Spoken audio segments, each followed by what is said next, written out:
Feeling thirsty for knowledge? Hackers on the Rocks is the podcast that mixes refreshing conversation with potent cybersecurity insights. Serving up these insights with a twist, we pair a different software vulnerability with a refreshing cocktail recipe each episode. All right, hello world and greetings all around. Today we welcome Gabriel González to the show. Welcome, welcome. Yeah, hello. Thanks for having me. Yeah, thanks for being here. I'm really looking forward to this episode. We had a great pre-call, and this show is a very good extension from our previous episode. So thank you for your time. As is our custom, we start off with a drink. So, Gabriel, please tell us what we're drinking today. Yeah, I've chosen coffee, a cold brew coffee, right? Because it's hacker on the rocks, so it needs to be something something cold. I'm a coffee lover, and this is from some Spanish roasters, and it's a variety from Colombia. It's called Pitalito, and it has chocolate flavors on it. So it's I really like it when it's cold. So yeah, it's a good choice for the show. Yes, this was the Pitalito, the Flamante, correct? We talked about this a little bit earlier. Yeah, exactly. I normally I try and match the guest, but to be honest, I have never ever had coffee in my entire life. I've had coffee ice cream and yogurt and probably coffee liqueur, but I've never actually had coffee. So from the US, I felt like going with the Pitalito, I think would be probably overkill for me. I wouldn't really appreciate it. Let me start out with our local Dunkin' Donuts. But yeah, let's do it, man. Cheers. Yeah, let's go.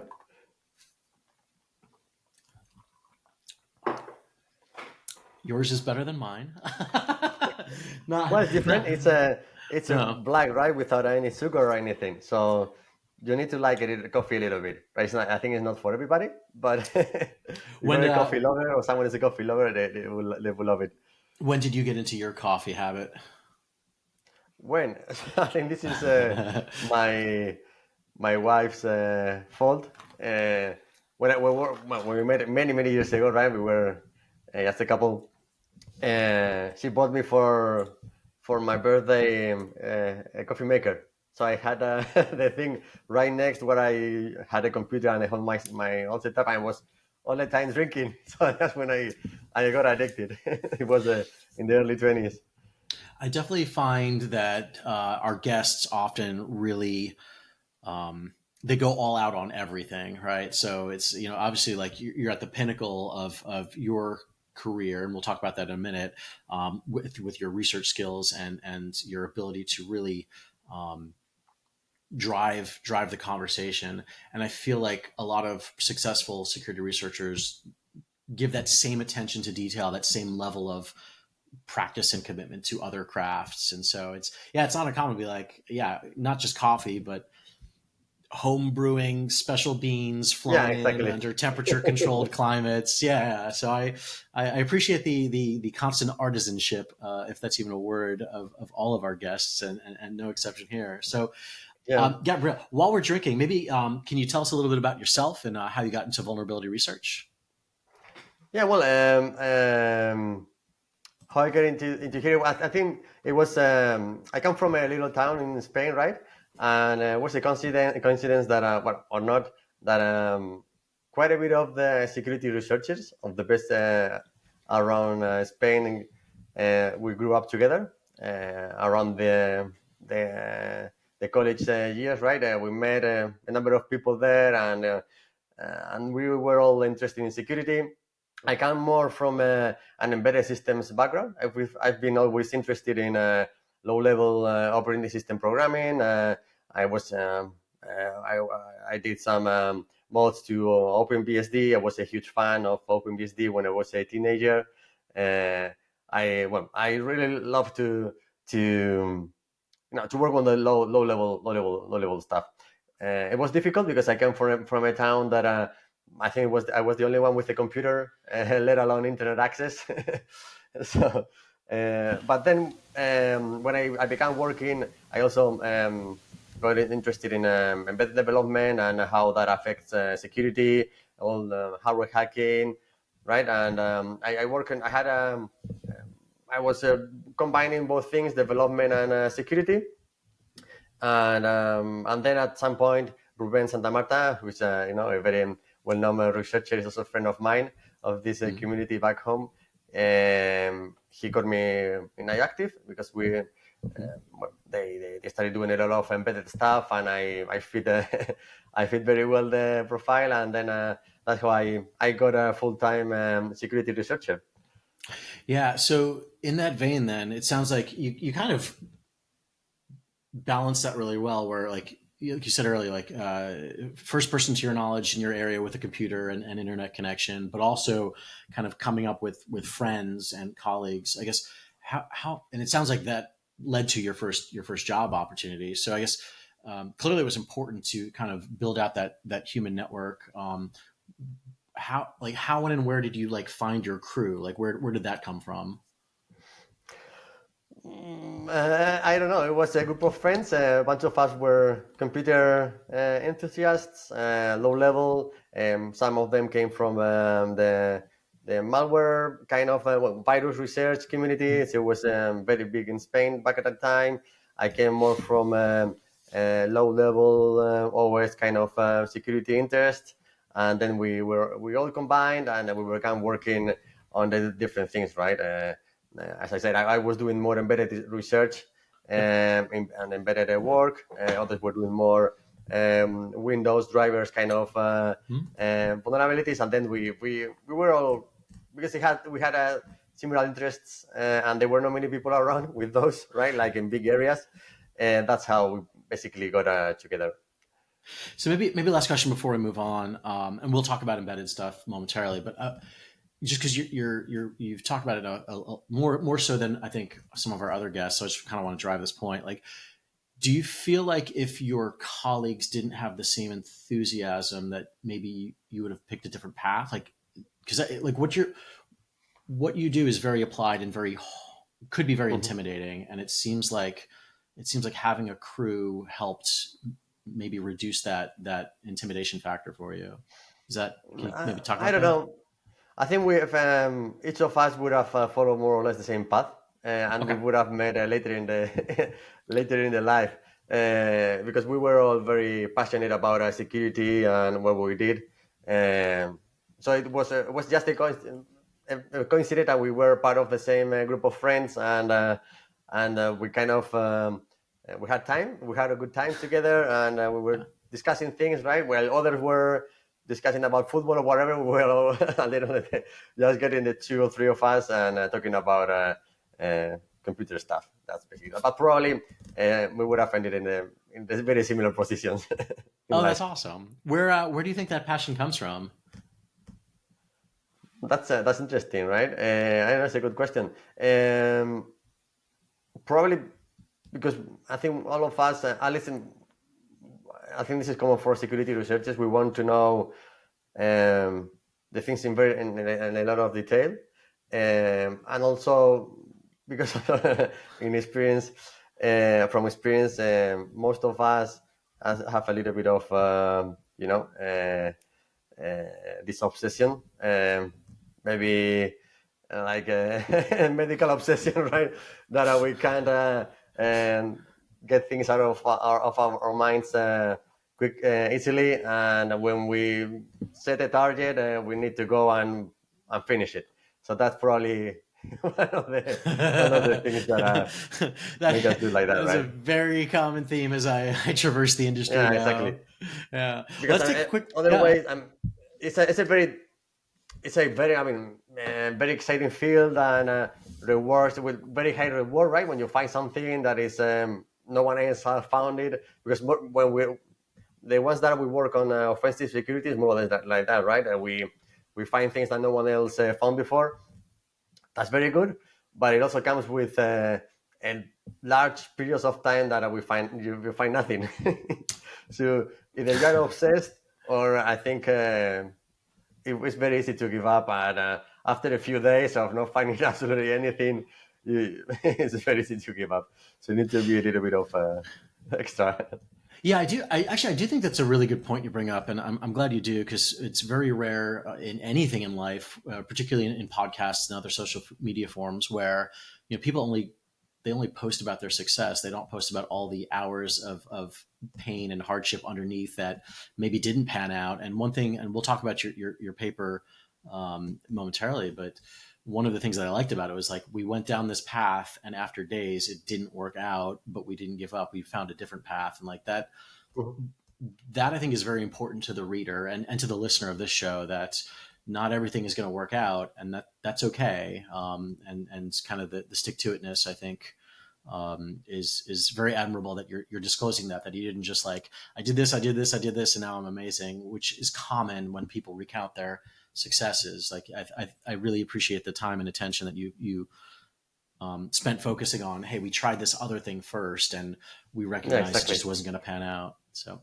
let's because it's part of life and part of our jobs, right? And that's when I interview people or talk to juniors that want to get into this field, I always warn them that the operation security is sometimes feels lonely. It's you on the computer and no one else, and you have to spend hours and hours just without any result. This because it's different from coding, right? Because you are even it might not work, might not compile, but you're still like putting bricks one on top of the other. One might fall, but then you at the end of the day you have put a bunch of them.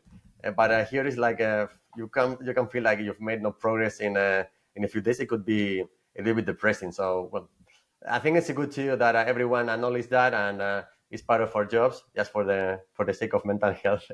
Yeah, I appreciate the candidness on the lack of glamour. I do. So let's take a quick pause. We'll thank our sponsor and we'll be right back. This episode is brought to us by Cordyceps Systems, specialized AI and data processing solutions for specialized customers. All right, Gabriel, we're back. What are we talking about today? Well, today we chose this topic of fall injection. I did a research a while ago about about applying fall injection in a DJI drone. So that's the main topic. All right, so let's start there, because this is slightly different from previous episodes, and I don't know if our audience will have as much background in this. When we talk about fault injection, particularly if we're looking at a DJI drone, like how, I guess let's start with what is fault injection. Yeah. So there is a difference between fault injection and regular vulnerabilities, right? So vulnerabilities that we usually find in firmware or software, they are implementation errors that you can abuse like a length, right, and override a buffer, or maybe abuse a logical vulnerability to bypass an authentication system. But they are kind of deterministic in the sense that they are there, right? And if the vulnerability is there, is there. That is, and you can well, if there are no later on mitigations, but if it's a buffer overflow, you can hit the buffer overflow, right? Mm-hmm. With fall injection, we're getting a more blurred area, because what we are doing is to not abusing vulnerabilities in the implementation of the software, but making specific changes in the CPU, in the electrical configuration of the CPU, that we can abuse to get what we want, right? Which is basically bypass the security feature or gain core execution. And this is usually done different ways. The most common one that is usually mostly referenced is the voltage glitching. But what we do is to modify the voltage, the current, I mean, the amount of current that the device is using. Usually we cut it with ground for a very brief moment of time. It could be ground, it could be slightly above ground, even it could go negative. That depends a little bit, right? That's more about fine tuning. But what we do is we restrict the number of current that is going into the chip, and that what happens is that it creates some malfunction, because there is not enough power, for example, to finalize a memory transfer between one a part of the CPU to another, right? While we get data from memory, internal memory to a register, there is not enough power to write a 0 when it should be, or to write a 1 when it should be a 0, or it could be turn everything 1, everything 0. It depends, right? And usually that's more or less what happens. It could also go and because at the end of the day, these are transistors, that everything is built with transistors, right? They could have another transistor that is malfunctioning, and you could end up with other results. But that's more or less on a high level overview what it is.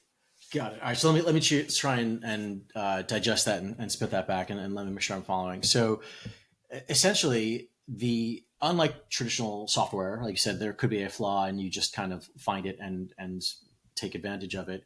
In this case, the manufacturer might have a very well implemented system, but at the end of the day, the processor or a processor somewhere is either receiving an electrical signal representing a 1 or not receiving a signal representing a 0.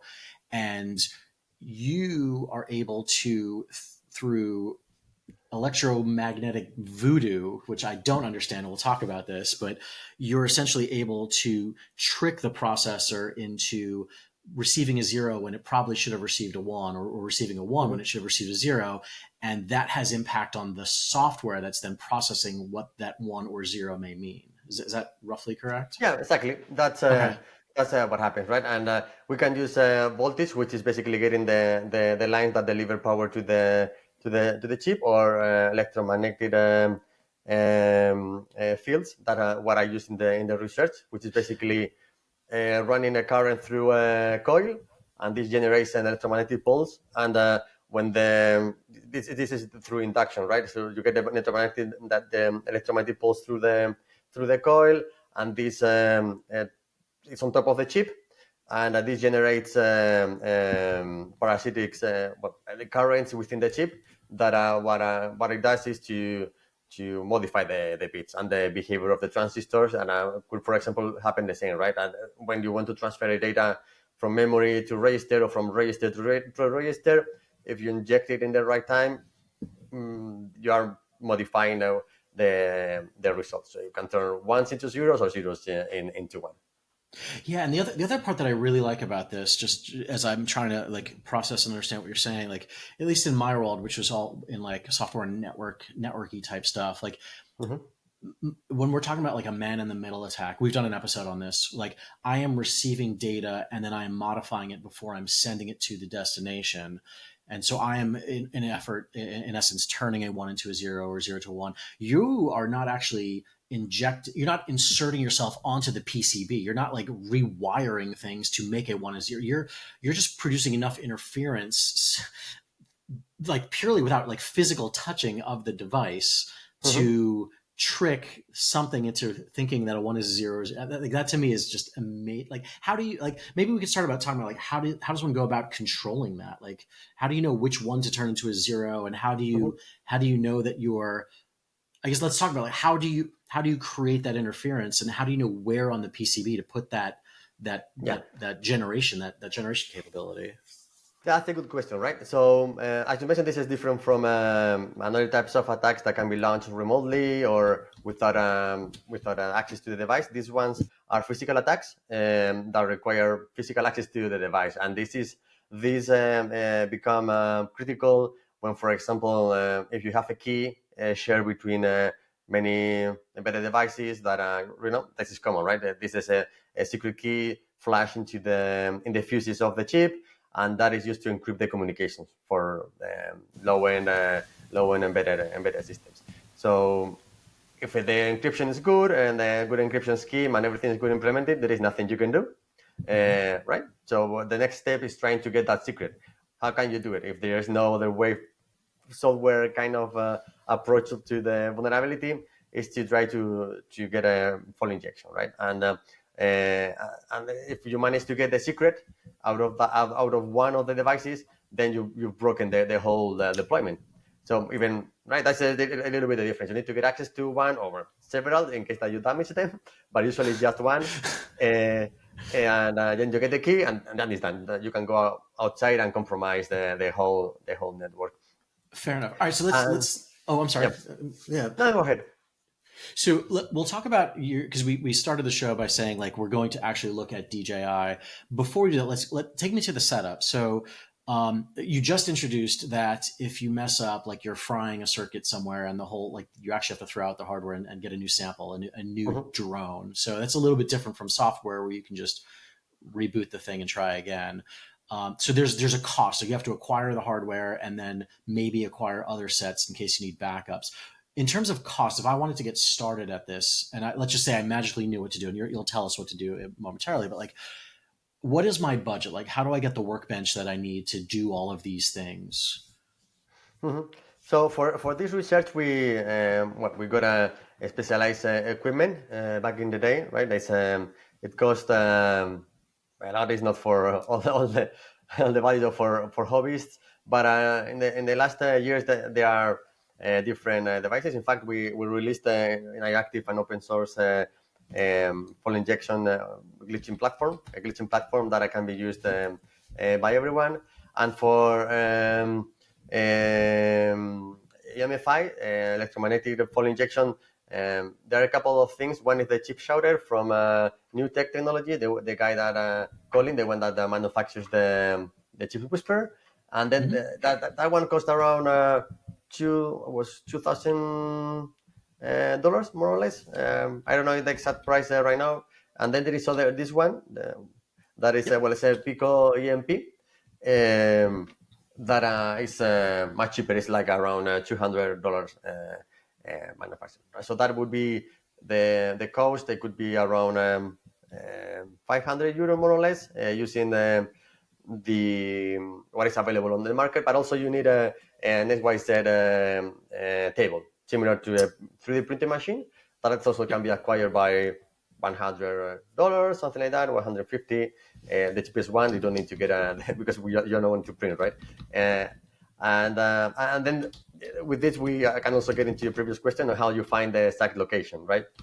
Mm-hmm. So what do we do? To the opposite of voltage glitching, that you need to get a trace and desolder sometimes, and if there is a BGA, then you have to do PCB surgery, and that's a much riskier procedure because you can actually damage the device Yeah. very very easily. With EMFI, you just place the probe on top, this little coin that it goes on the SMA interface, and you put it on top of the chip, right? It's like basically touching the surface of the chip, but there is no modification on the board. And Okay. what you do with the XYZ table is you need to go all around the chip, right? Because we are attacking the actual SOC, the chip itself, the one that manages that executes programs. So you have to scan the whole surface while you are injecting the glitches, and you have to have a small control program that reads the output of the device, right? In this case, the drone, what I did was it's a specific program that helps. Well, it's not. I was targeting the software update mechanism, right? There is Mm-hmm. the program that runs inside the drone that when it gets a firmware package, process that internally, and then eventually upgrades the drone, right? And we can get later a little bit on the detail on how to do this setup. But basically, what you do is write a software that via USB, because the drone Mm-hmm. exposes, well, in this case was ADB over USB. So you can just go and start the software process and interface with the software process, right? And then you feed the firmware, you begin a glitching, scanning everything, and then you get the results. Did it fail? It was okay. The device halted, right? Because it might crash suddenly, or reboot it, or just something unknown. So you have different states, right? One could be yes, the glitch was successful. We were able to modify something. Nothing happened because that's the most common scenario. The device rebooted because maybe the glitch was either too hard, too strong, or we just glitched. I don't know the reset circuit of the CPU, and then it reset the whole CPU, or a timeout because you glitch and no one knows what happened. And then what you do, you let it run for days in this case, right? Because in the case of the DJI drone, it's a very complex CPU. It's got 4 cores.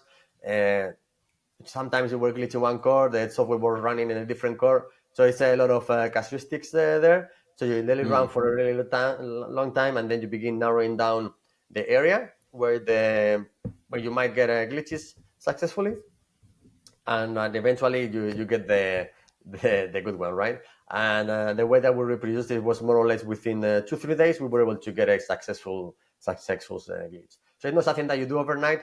It's not something that you do in a rush and you just steal a drone and then you compromise it and then you take it back. It's more about you get one of the devices, you research it, and then you can get secret keys, or you can get the firmware, which was the target of this case, right? Once you get the firmware, then you can begin research and doing software vulnerabilities. And yeah, more or less that's the how the setup was how it was built.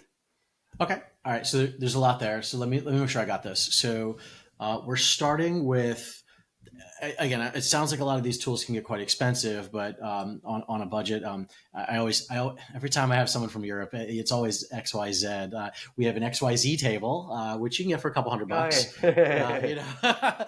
There's some kind of EMFI, something generating pulses. It seems like you showed me a little Pico board that you can probably put together for a couple $100. They can get very expensive. And then you're going to need something to manage the timing and perhaps track the results. So maybe a couple $1,000s to get started, and several dozens of thousands of dollars if you wanted like actual professional grade equipment. But it does seem like for a couple $1,000s with a team of folks that are just hobbyists, it does seem like this is fairly accessible. All right, so you're buying a drone, a DJI drone in this case is what you chose to focus on, and there was an internal process that enabled a firmware update.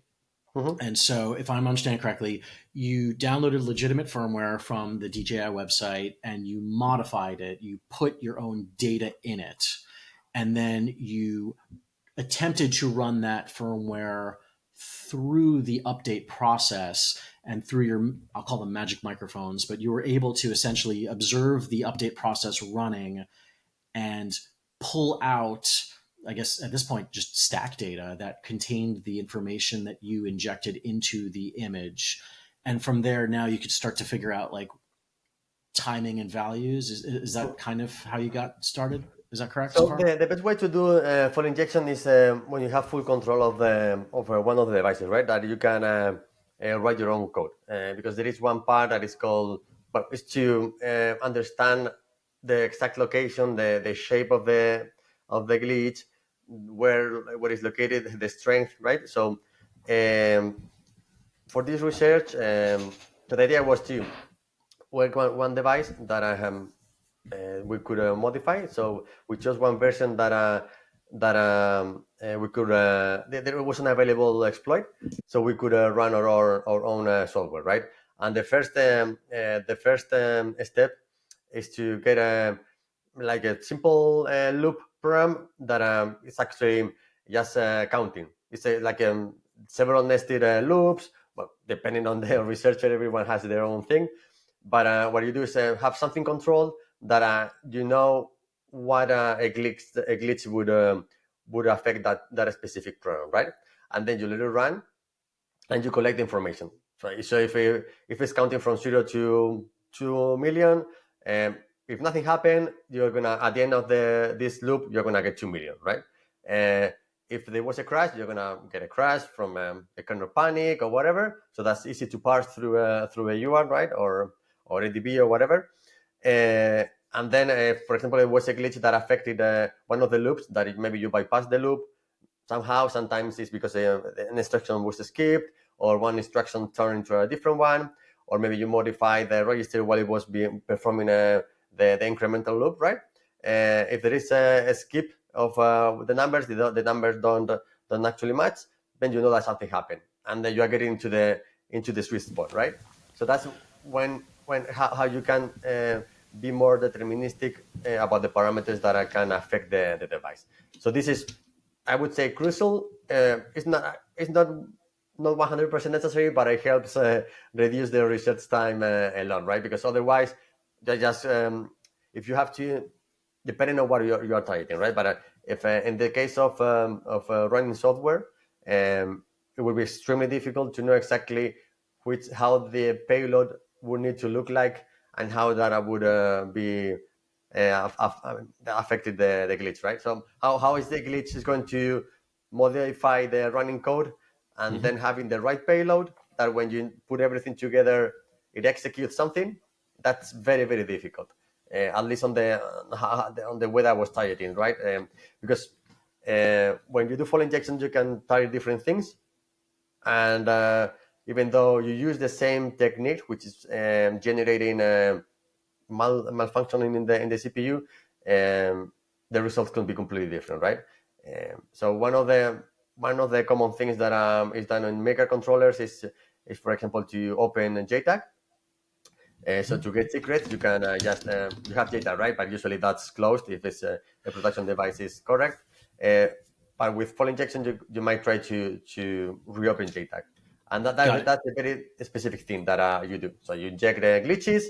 Either you inject glitches. It was open. No, you do it again, and that's it. Boom, boom, boom, boom, boom. Gotcha. Right? I'm going to ask you to back up a second. Typically on the show, anytime there's some jargon, I always ask the guests to kind of explain it. So you've mentioned three things.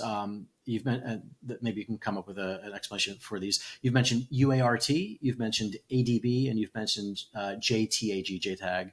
Can you maybe explain what those are and how a researcher would leverage those accesses? Mm-hmm.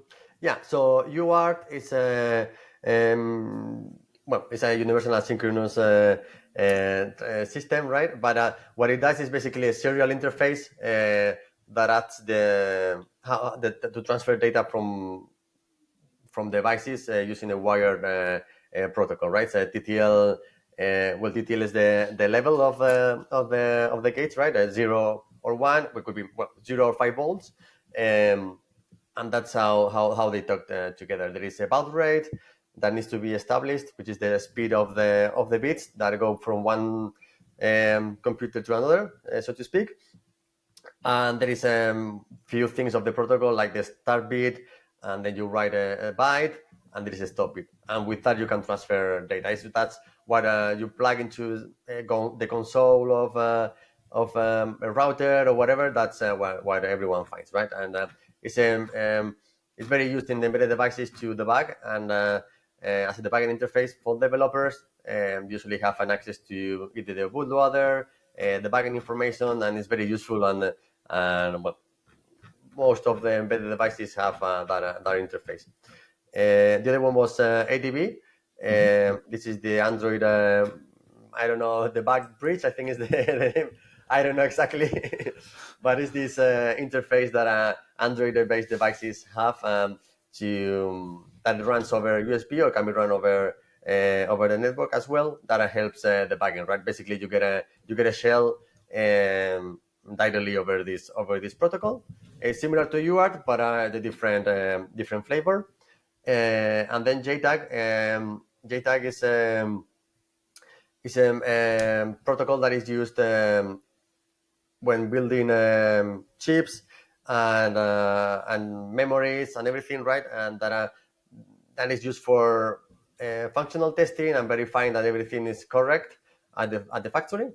And can be used to read and write memory locations, and it gives you full access to the internal of the chip. So through JTAG, you can read fuses, write fuses, erase memory, read memory, right? So that gives you full control of hardware. That's why it's a target when we use fall injection, because if you are able to re-enable JTAG when it's locked, then you have full access to any secret key that might be set there, or firmware and everything, right? So that's what JTAG is. So as you and your team were exploring the PCB for the DJI drone, is it fair to say that all of those were disabled from your access, or were you able to tap into those? Yeah, so that's a good question, right? So the idea was to understand how well this DJI does a good job in security. It's got a good security team, and they are. I think. Well, I'm a little bit disconnected in the last year, but I think there are not many known exploits that can get you you can jailbreak the drone, so to speak, the newer ones. So of course we explored the JTAG option, but the chip that we're using there is I think the manufacturer is Slitcore. I'm not sure where its manufacturer is in Asia, but it's not very well known chip. There is no available information on there. So, and it's a huge chip with lots of it's a VGA with lots of balls on the back, and it would have taken a lot of time to identify exactly where the JTAG was located, because at that moment you need to go mostly blind and try to pinpoint every of the connections, and they are around 150 or even 200 different connection points, and you have to you will know which one go to memory. You can discard some of them, but probably you're left with 100 combinations of points that you need to check in order to see if there is a JTAG there. So that's not an option, right? And that one is destructive because you need to desolder the chip and then check it. You need to desolder, but it's a lot of PCB surgery involved, and especially if you want to get it working again. So that's one is discarded, right? Sometimes that's feasible because the packaging allows you to solder things on the package itself, on the pins. But this time it was not feasible because of the cost of each of the drones, right? If we need to break like 3 or 4 drones to get where the JTAG is, it would have been like 5K or 10K worth of drones. So it's not worth it. And that's why we resorted to the result is 2 things. One is a side channel that we tried and it didn't work. The probability of being able to get something, it was very, very low. And then when that one we didn't find that in in the time that we gave up, because with the result we had, we realized it was not possible to get that in a realistic time. We moved to phone injection and see what happened. Yeah, so maybe let's go through that process now. So you've the key extraction was not a feasible path, which again I really appreciate you putting that in the document. So earlier, maybe there's a good place to kind of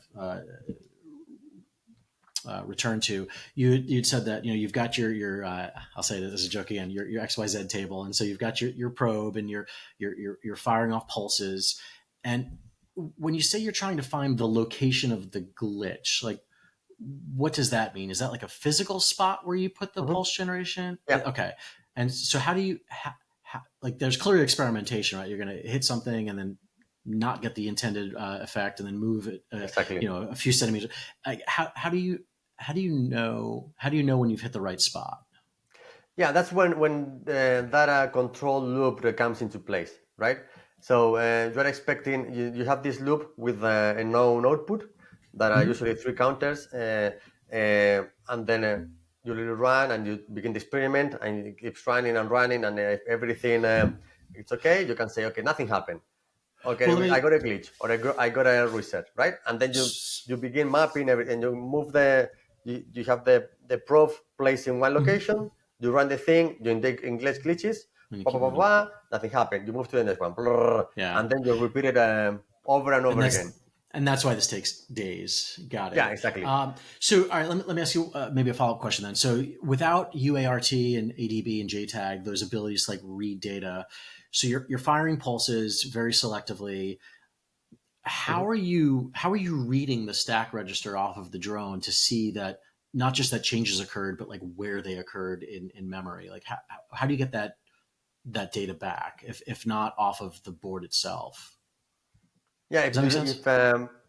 If you're talking about a case that you don't have access to the device, to the UART or any of the backend interfaces, that's very difficult, right? It also depends on the results, because if you are, for example, targeting JTAG, that's something that you can very easily check, right? you don't care if nothing else. It's either open or closed. So you could you begin the process, you inject glitches, it's open. No, do it again Yeah, until you but get something out of that, right? That would be the like most simplistic approach, and it would take whatever time it takes if it's possible to open. Of course, that if you are able to narrow down the location and the shape of the glitch, then you will increase the likelihood that is found in less time. So And I yeah. think I'm following you, but the part where I'm still lost is again. So like you're firing probes and trying to read results, Mhm. but you on the drone itself, if I understand correctly, there is no UART or ADB or JTAG, right? So how is that correct? So how Okay, are on the you drone. reading Okay, on the on drone the drone exactly. itself? That's Yeah. what I mentioned. Huh? We got I got a drone that there was an available exploit back then. Okay. So I was able to control that a little bit more because if not, I wouldn't have been able to do it without access to Okay. the cell, right? That was the part that I was missing. Okay, got Yeah, it. because even if you want to try whatever device out there, first what you do is you buy the development board, right? Where you can full control, and then you're able to write your own programs, this the test loop that I mentioned, and then understand that specific chip. With that, with the drone, this manufacturer is not available. You cannot buy chips, so there is no way that I could get access to one of those development boards for that chip and understand what was happening underneath, right? Understood. So I had to get one drone that one of the versions that I was vulnerable to known exploit, execute that exploit that worked fine, but we were able to enable ADB and then understand everything what was going behind the scenes. Because if I would have done it on the black box, it's impossible to do it without any other information. Gotcha. And so as your efforts were proceeding, at least as the way the white paper was published, you were able to flip a couple of different bits, like individual bits, and that changed the assembly instruction Yeah, from, exactly. read certain data to read other data. And Mhm. if that's repeatable, then you can now start feeding it information that it's going to read. And then I guess what's next? Like if you were to take this to the next level, like Mhm. what would be the next avenue for future research? Yeah, well, that's you mentioned that very well, right? During the research, we got different faults, and I was analyzing what were the most common ones, and the one that I was presenting is the one that was repeating more often. So the now that we had one specific glitch that we know could be repeated, we could prepare a payload that matches that specific issue, right? That because we were targeting, I was targeting this software upload process. I could create a custom firmware that, of course, is not a firmware; it would have been rejected by the device. But when it's fed to the software to the drone, eventually it would hit this modification and execute the payload. Right. The way that it works is the payload is it was I mean the glitch was very nice because it was copying everything from the payload, and it was getting the address and the data that needs to be copied, right? So the exploit would be the address I want to modify and the 4 bytes that I want to put in that address. So the payload would just be in different addresses with the instructions of the that I want to execute with the exploit itself, and then feed that into the device and wait for that to be executed. And that's how it looks like in a real world, right? You have your Gotcha. exploit, you begin the campaign, and after a few days, it will you will come and it's a shell on the waiting for you there. Got it. All right. So I have a couple more questions. It Sure. looks like we still have a little bit of time if you have it. Sure. So my question is about timing. So we've talked so far about like using the precise controls of the table to make sure that your pulse generation is exactly Mhm. physically where you want it to be not too close to the board, not too far from the board, and right over the right, either wire or transistor or component. Mm-hmm. But you still have to fire that pulse at the exact right time to get the right exact 1 to a 0 or 0 to a 1. Like how do you control that timing of the pulse? Yeah, that's a good question, right? You're getting to the core. So in this specific case, I was getting the USB signal when the last byte of the firmware was being sent to the device. So when the last byte was being read, that's when the count started, and then you begin counting. You count 1 and you flash, and then right, and you hit. Got it. Okay. So there's a lot of experimentation, a lot of trial and error. So that's why you're using other pieces of the board to create like almost like a trigger amount. Like when you see this thing hit, when you see this thing hit, count to 5 and then launch the. Okay. Wow. Exactly. Wow. This is and then fantastic. You get, for example, like you have to. There is a lot of fine tuning, but when you get that, you get ranges like maybe 3,000 to 7,000. Right, and within that range of delay, you're most likely to get the result. And also, it's not just one specific spot, but you know that instead of the 2 centimeters by 2, it's 0.5 to 0.56 and another coordinates. Right, you get a set of coordinates, a set of timing, and a set of also the strength of the pulse that are injecting.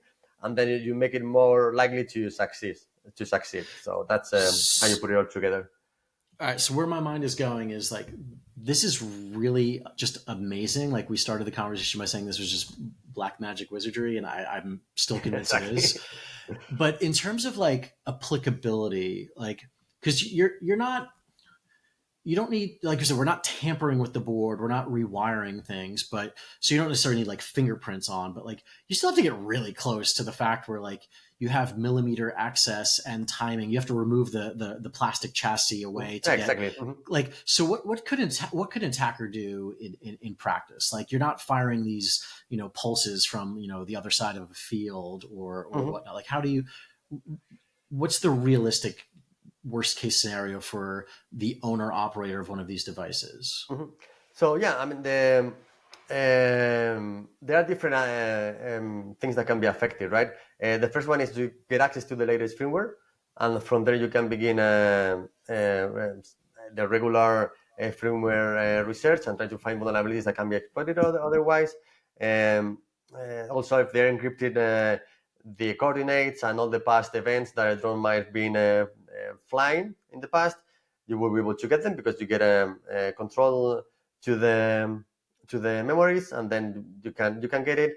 And in a more general way of different devices is what I mentioned, right? If you have a deployment and there is a key that is between different devices, you don't need to go and attack the specific one that you want. You buy one off the shelf, you get the keys, and then you can attack it, right? So this is it goes more on the lines of attacking a fleet of devices, except one specific one.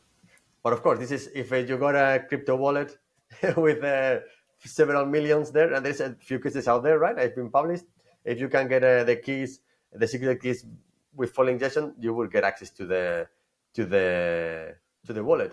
So that's a targeted attack to one specific device. If you're able to get it, then you get the thing. So it depends a little bit of the exact business case. But it's a tool that is available out there and can be leveraged depending on the specific case. Got it. All right. So it'll vary, but essentially the target would not be this specific one because you already essentially have it in your lab sitting on a table. But it's being able to do more research on the manufacturing process, like you said, pull firmware, pull the universal encryption keys, log data from a specific device forensically. Okay. Yeah, it also becomes it's interesting on the IP protection, right? Because there are many companies that want to protect the firmware. If you're able to get the firmware out of the device, that they can have also bad consequences. Yeah, so I guess maybe final question on that, like, what can a manufacturer do to stop people like you from like finding stuff and then extracting IP? Yeah, so there are different ways, right? The first one, since this is an attack that affects the chip, there are hardware countermeasures that can be in place. there are components that are called glitch detectors that are what they do. They try to monitor voltage levels and malfunctions within the chip. But also there are ways to bypass them, but it really depends, right? Also, if there is for EMFI specifically like metal meshes, detectors on the glitches. I already mentioned that for voltage glitching. There are hardware protections that a chip can include. That specifically helps if you are targeting the JTAG, right? If we are targeting more a software kind of vulnerability like the one that I hit, of course, there are detectors included that would have prevented that or at least help mitigate, but that's more difficult sometimes. And there are also software mitigations in place, right? You can when you want to check something, when you read the value, you check it several times. You add some protections that that wouldn't let you bypass a very specific contrameasures, and also verify the memory, the code that has been running. So there are different things that can be done in order to protect the code from this. Got it. Thank you. Gabriel, last call. How can people find out more about you, your work, anything else you mentioned while we had you here today? Well, and the iActive page, right? iActive.com. That's Yep. one direct approach. And also in LinkedIn is Gabriel González-García. That's my name.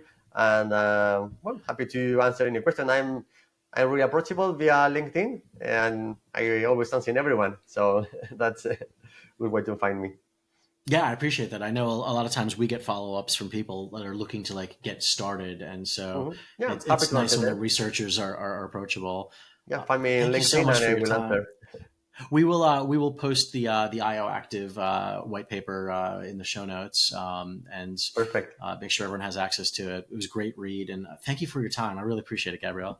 Yeah, thanks for having me. It was a nice chat. Yeah, cheers. All right.